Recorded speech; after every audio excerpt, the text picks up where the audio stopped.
우리 사람의 마음 속에는 그 욕망이 있습니다. 대표적인 인간의 욕망이 몇 개 있지요.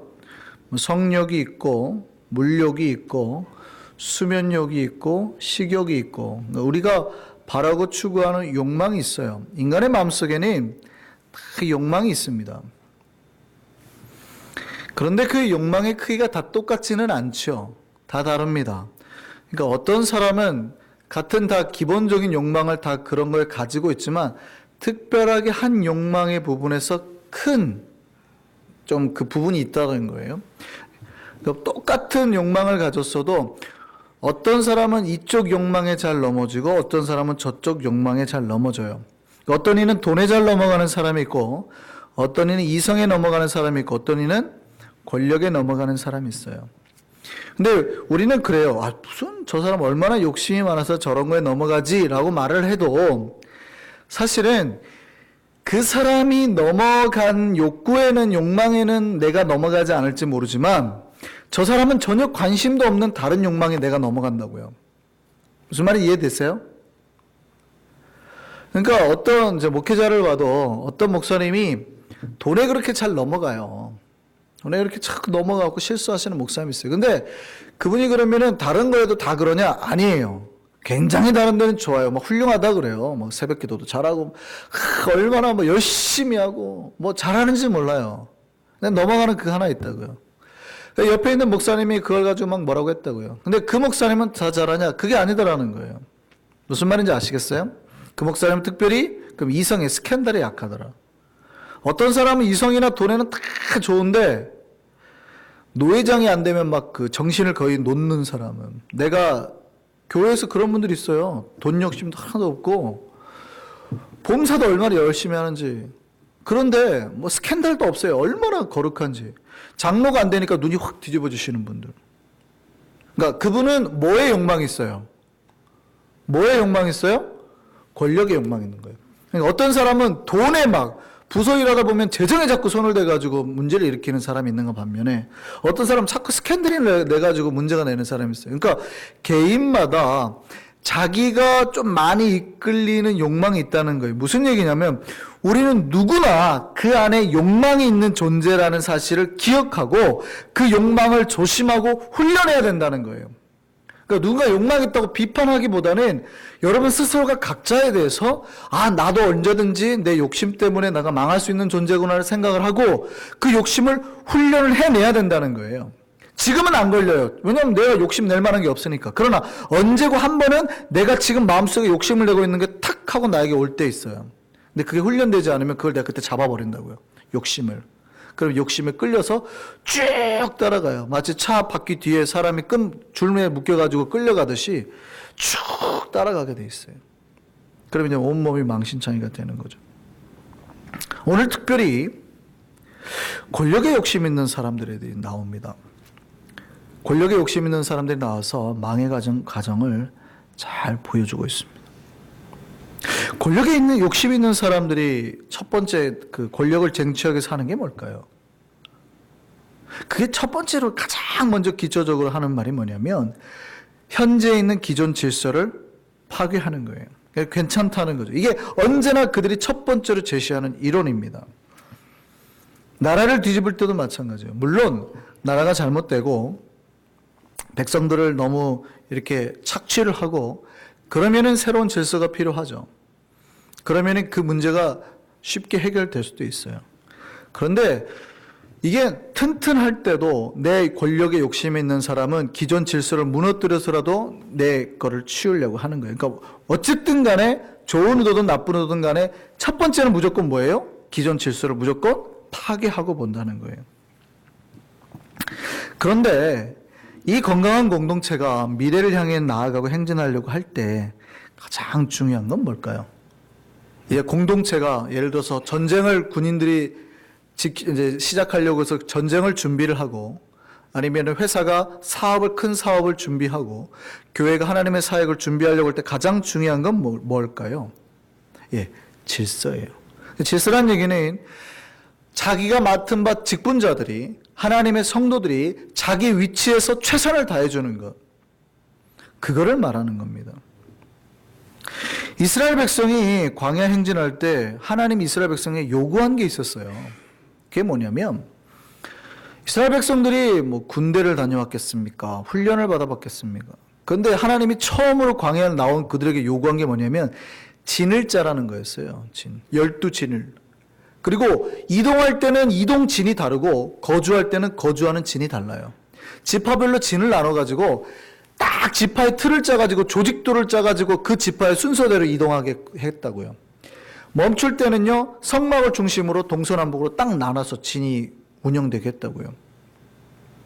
그러니까 하나님 첫 번째 하는 게 뭐예요? 조직을 짜고 질서대로 운행하게 하셨어요. 가나안이라는 목적지를 향해서 그거를 승리를 쟁취하려고 할 때는 뭘 던져요? 조직, 틀을 던졌다고요. 이스라엘 백성이 이동할 때 아무런 질서 없이 그냥 피난 행렬처럼 막 갔던 게 아니에요.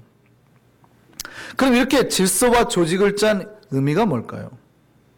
어떤 의미가 있을까요? 질서를 지키며 이동할 때 가장 용이한 건 뭐냐면 백성들을 효율적으로 관리할 수 있게 됩니다.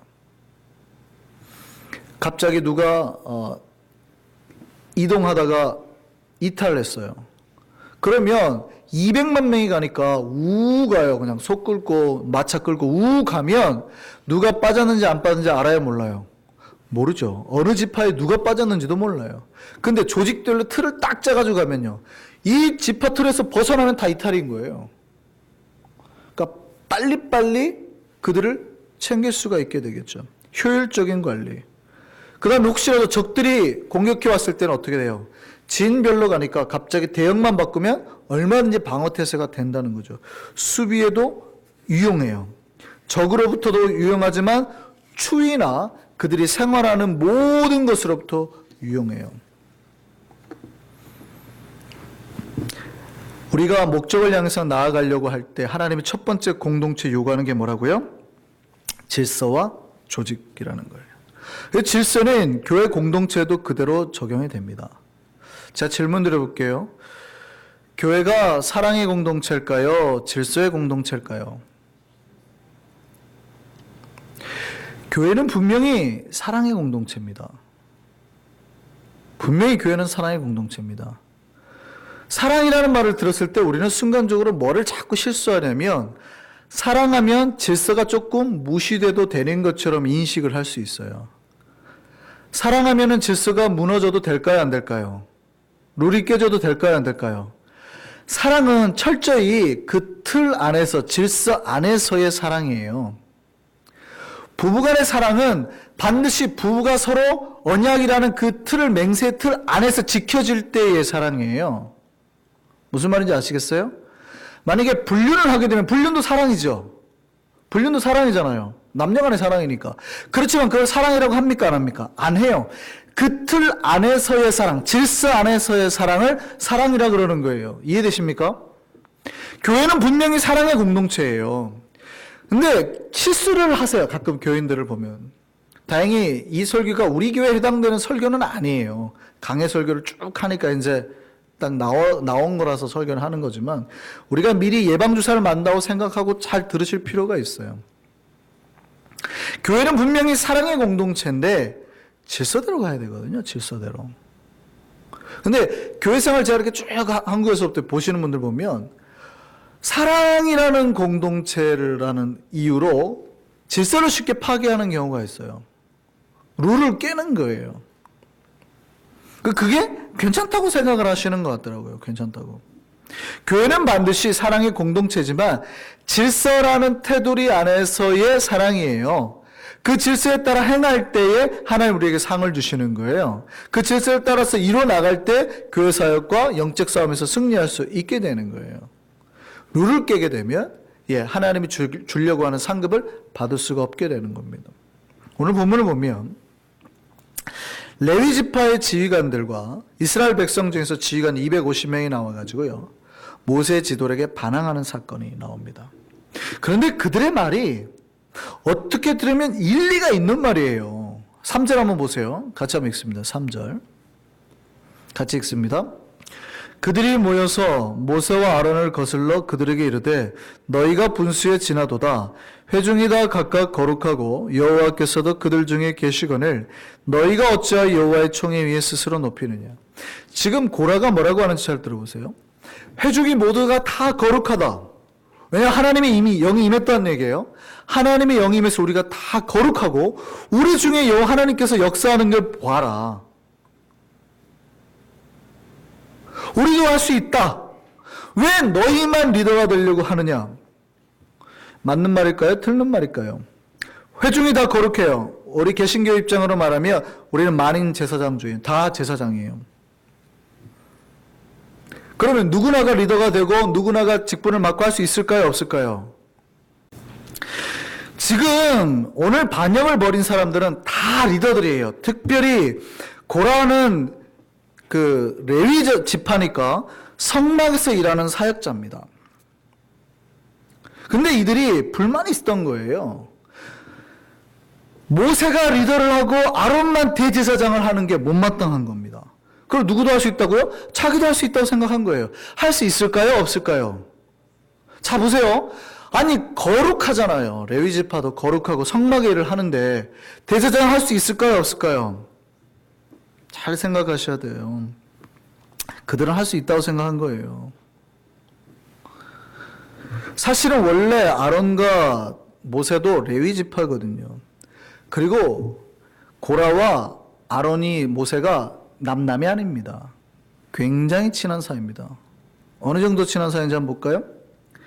원래 그 야곱의 아들에게는 레위가 있어요. 그러니까 아들들 한 명이죠. 레위죠.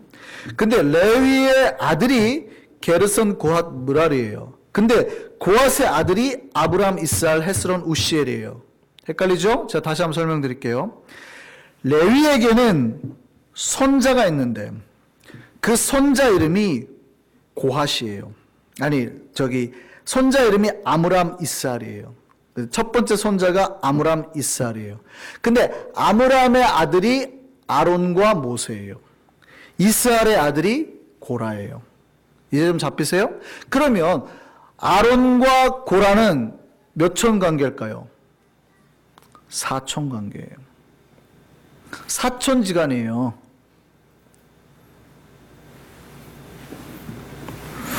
그러니까 이 고라가 기분 나빴던 거죠. 내 사촌 친척은 자기네가 대제사장 다 해먹고 자기네가 리더 다 해먹고 한다는 거예요. 나는 왜요? 맨날 성막에서 일만 하는 거예요. 교회 안에 그 사역자 가정 중에서 친척이 있으면 좋을 수도 있지만, 친척이나 친구가 있으면 좋을 수도 있지만, 나중에 그것이 발목을 잡는 독특한 사례가 되는 케이스가 종종 있어요. 종종 있어요. 목회자 가정 중에서 친척들이 와가지고 있는 경우가 좋을 수도 있는데, 마지막에 결정적일 때 한 번에 그들이 꼭 이렇게 발목을 딱 잡는 경우가 있어요. 지금 모세와 아론에게 고라가 그렇게 한 거예요. 근데 이들이 말하는 게 괜찮은 걸까요? 안 괜찮은 걸까요? 네, 이들이 간과했던 게 있어요. 대제사장 삼으신 분이 누구예요? 아론을 대제사장으로 삼으신 분이 누구예요? 하나님이었어요. 레위기 8장을 보면 아론과 그 아들의 대제사장으로 위임을 받는 위임식 장면이 나옵니다. 위임식을 며칠 동안 했어요? 7일 동안 했어요. 7일 동안에 하나님께서 말씀하셔서 그 제사장들을 세울 그 아론과 그 아들들의 몸과 옷에 피를 뿌려서 거룩하게 하는 의식을 치릅니다. 그리고 대제사장을 삼으셨다고요. 근데 보세요. 우리가 다 거룩하고 하나님의 임재가 있어요, 없어요? 있으면 제사장 다 할 수 있어요? 아니라는 거예요. 오늘날로 바꿔서 우리가 다 만인 제사장이면 우리가 모두 다 그냥 나와서 설교도 하고 축도도 하고 해도 되는 거예요?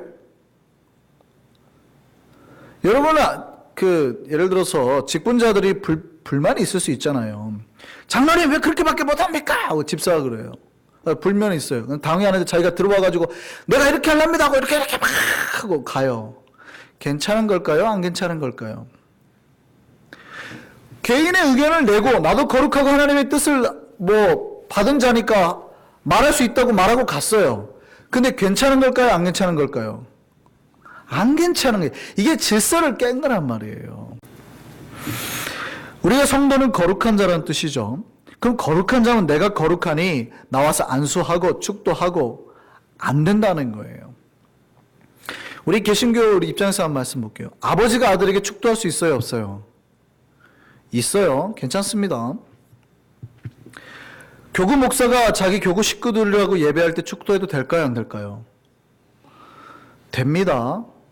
제가 한국에서 부목사 할 때 저희 교구 식구들이 있을 거 아니에요. 한 500여 명이 되잖아요. 제가 그들과 구역 예배를 드리든 뭐 헌신 예배를 드리든 제가 이렇게 예배하고 할 때 축도할까요, 안 할까요? 합니다. 근데 제가 강대상에서 예배를 하고 설교를 하고 난 다음에 축도를 할까요, 안 할까요? 부목사 때는 절대 할 수 없습니다. 그 자리는 누구 거니까요? 담임 목사님이 맡은 거예요. 하나님이 담임 목사에게 권한을 부여한 거지 저에게 부여하지 않았어요. 저는 위임받기를 우리 교구에만 부임받는. 그래서 부목사는 강대상에서 축도하는 거 아닙니다. 시킬 때는 할 수 있어요. 하라고. 예를 들어서 목사 안수 받았을 때 처음에 하라고 합니다. 축도하라고. 그럴 때 할 수 있습니다. 그러나 기본적으로는 아닌 거예요. 질서를 깨지 않기 때문에.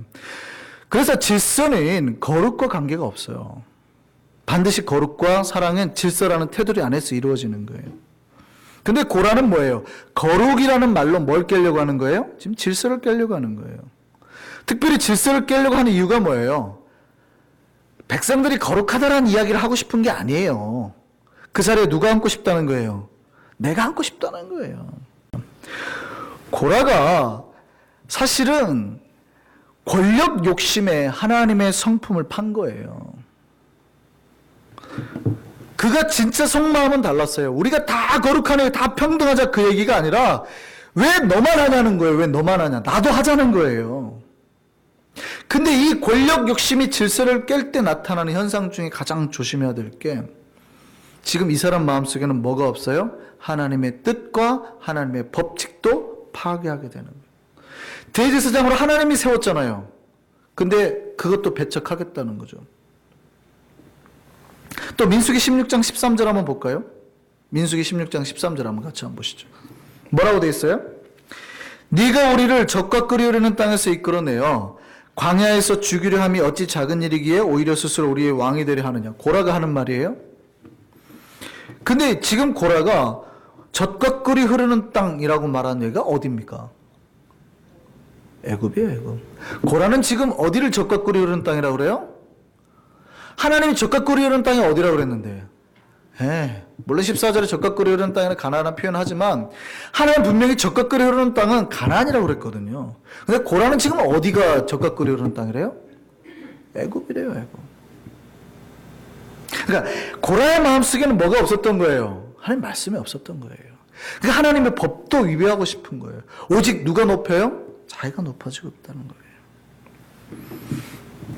그들을 출애굽시키고 구름기둥과 불기둥을 인도하고 있는데 그걸 다 거부해버리는 거죠. 사실 오늘 이제 고라를 오늘날로 따지면 부목사나 전도사 같은 분들이에요. 그들이 결코 적지 않죠. 그들의 사역이 결코 작지 않습니다. 근데 그 권력을 차지하기 위해서 하나님의 사역이나 뜻까지도 해방한 거예요. 거룩이라는 말로 질서까지 무너뜨리려고 하고 있는 거예요. 교회에는 질서가 있습니다. 질서라는 테두리 안에서 사랑과 거룩이 들어있어야 돼요. 목사를 세운 이유가 있고요. 장로를 세운 이유가 있고 권사를 세운 이유, 안수집사를 세운 이유, 전도사를 세운 이유, 부목사를 세운 이유 있어요.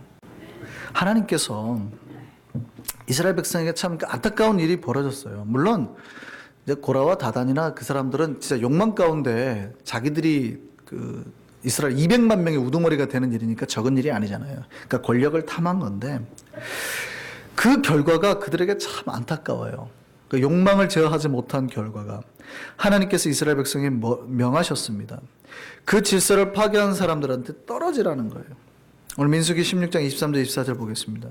여호와께서 모세에게 말씀하여 회중에게 명령하여 이르기를 너희는 고라와 다단과 아비람의 장막 사방에서 떠나라. 그럼 오늘 보면 24절 보면 25절 보면 모세가 이제 마지막 결정의 때를 딱 가려고 할 때 이스라엘의 장로들이 참 지혜로웠죠. 모세의 뒤를 따라서 딱 갑니다. 모세의 뒤를 따라서 딱 갑니다. 이제 구분이 돼 있죠. 모세와 장로들, 그 다음에 고라와 이제 반역자들. 그리고 이제 특별히 누가 하나님의 이제 사역자냐? 그 분향단은 제사장만 해야 되는데 250명의 리더들이 다 각자의 분향단을 만들어 갖고 왔어요. 누가 하나님께서 역사하실 건가? 250명 앞에 분향단이 쫙 있어요. 근데 하나님이 그렇죠. 니네 일에 나와 구별시켜. 그리고 고라와 그 당에 선 사람들의 갑자기 바닥에 땅이 쫙 갈라지고 쑥 들어가고 다 죽어버렸죠. 뿐만 아니라 250명 앞에 있던 분향단에서 불이 나와가지고 250명을 다 불살라버렸습니다. 참 안타까운 일입니다.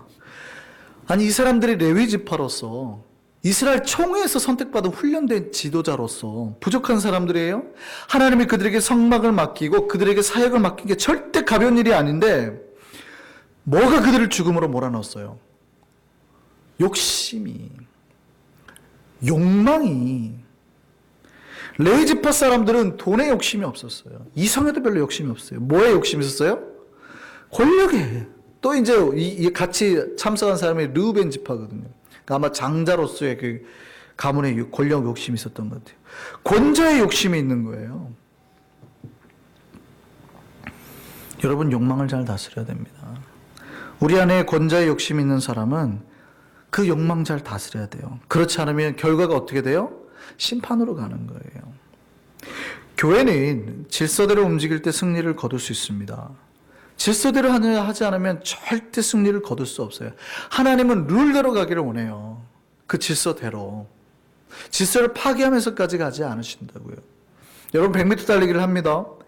100m 달리기 하는데 아무리 빨라도요. 달리다가 옆에 레인으로 딱 들어가고 결승점 들어가면 그거 실격입니다. 아십니까? 실제 그런 사례가 있었어요.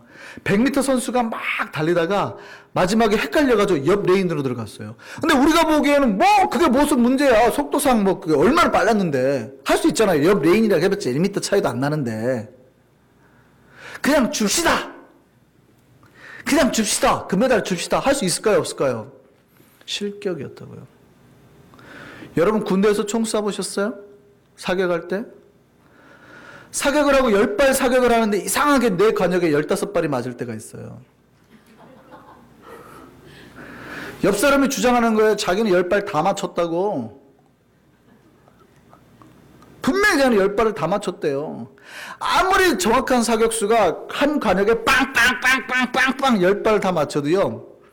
옆에 있는 관역에다 맞추면 실격이에요.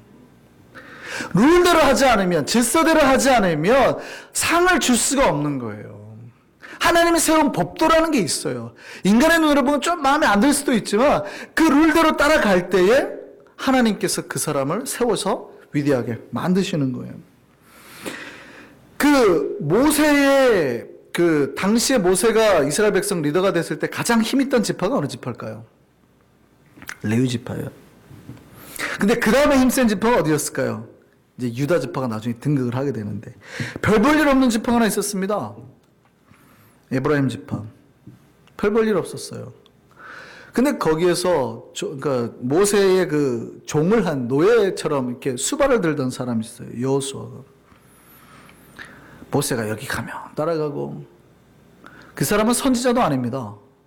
용사잖아요. 그러니까 메시지를 전하는 방법이나 이런 것도 몰라요. 그런데 그가 평생 모세를 섬기고 했더니 사실은 그가 바랬던 것도 아닌데 하나님께서 그를 세워서 뭐 누구를 만들어요? 지도자로 만들어요. 주께서 세우시는 거거든요. 우리는 하나님의 질서대로 나아가기를 소망합니다. 내 눈에 보이는 대로 판단하기보다는 앞에 선 사람들을 믿고 신뢰하시고 따라오세요. 하나님께서는 당신의 질서 가운데 우리 각자 여러분의 맡은 바 권사와 집사와 사역자 장로로서 위치를 담당할 때에 그걸 보시고 복으로 갚으시는 거예요. 그가 나중에 잘하면 여호수아처럼 들어서 높은 지휘자로 만드시는 거예요. 순종할 때에 질서 안에서 주께서 세우시는 겁니다. 그 복이 우리 안에 있기를 바랍니다. 안타까운 건 분향단에서 불이 나와서 불살랐잖아요. 우리는 하나님의 불이 와서 우리를 불살랐으면 좋겠습니다. 은혜의 불이 계속 오면 그런 것들은 내 눈에 보이지도 않아요. 욕망이 은혜의 불로 다 불살라지기를 바랍니다. 우리 찬양하시겠습니다. 오늘 살아계신 성령님 우리 찬양하겠습니다.